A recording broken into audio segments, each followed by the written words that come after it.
CBSE class 10th के English के paper को लेकर ओसवाल पब्लिकेशंस का जो बुक मेरे पास है और मैं देख रहा था, तो एनालिटिकल थिंकिंग में आप देखेंगे कि किस तरह से ये क्वेश्चंस को काफ़ी डिफ़िकल्ट वे में प्रेजेंट किया गया है।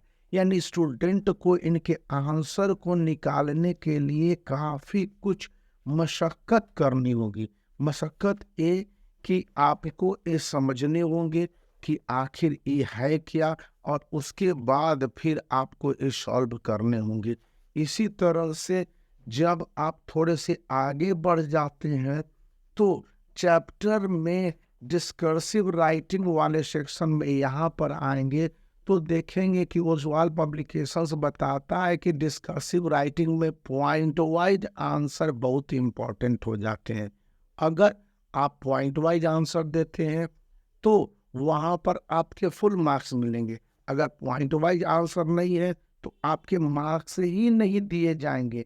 इसी तरह से अनसीन ऐसे जो ऑब्जेक्टिव टाइप है, इसको सॉल्व करने के लिए स्टूडेंट को पॉइंट वाइज पूरे पैसेज को अच्छी तरह से पढ़ने होंगे, और पैसेज को पढ़ने के साथ साथ डिफिकल्ट वर्ड को अंडरलाइन करके उसके मीनिंग को पैसेज के हिसाब से समझना होगा।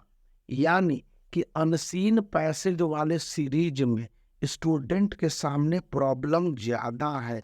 अब देख लीजिए कि यहाँ पर रीडिंग कॉम्प्रिहेंशन के साथ साथ जब इस तरह के क्वेश्चंस आपको दे दिए जाएंगे, तो इस तरह के क्वेश्चंस के सॉल्यूशन को बनाने के लिए आपको पूरी तरह से इस डेटा को इंटरप्रेट करना होगा। इसको लेकर क्या दिए गए हैं और इसके क्या एक्सप्लेनेशन है। इस बीच में जो कॉम्पैरेटिव एंड कॉम्प्रिहेंसिव स्टडी है वो करने ही करने होंगे। अगर ऐसा आप नहीं कर पाते हैं तो माना जाएगा कि स्टूडेंट ने इस 5 मार्क्स के क्वेश्चन में काफ़ी कुछ लैकिंग किया है, और उनको मार्क्स काटने की प्रवृत्ति एग्जामिनरों को मिलती है। अब यहाँ पर हम लोग आ जाते हैं ग्रामर सेक्शन में। तो ग्रामर सेक्शन को ऑब्जेक्टिव बनाने की कोशिश की गई है। ग्रामर सेक्शन कंप्लीटली ऑब्जेक्टिव नहीं है, इन बातों को समझना होगा। आप ग्रामर सेक्शन में देखेंगे तो क्लू भी दिए गए हैं, यानी कि ग्रामर सेक्शन कहीं पर ऑब्जेक्टिव है तो कहीं पर पूरी तरह से सब्जेक्टिव है, कहीं पर एज इट इज छोड़ दिया गया है। यानी कि स्टूडेंट के सामने जो जो बातें हैं उसमें लेकर अब पहले की तरह गैप फिलिंग को ये खत्म कर दिया गया, लेकिन एक गैप फिलिंग होंगे। पहले 3-4 गैप फिलिंग होती थे, तो ये एक कर दिया गया है। और अब है कि आपके राइटिंग सेक्शन में देख लीजिए जिस तरह से ये पूरे राइटिंग्स को दिए गए हैं और कंपैरेटिवली ओसवाल पब्लिकेशंस ने इस तरह से प्रेजेंट किया है, तो इसमें आप देखेंगे कि किस तरह से क्वेश्चंस के आंसर लिखने हैं।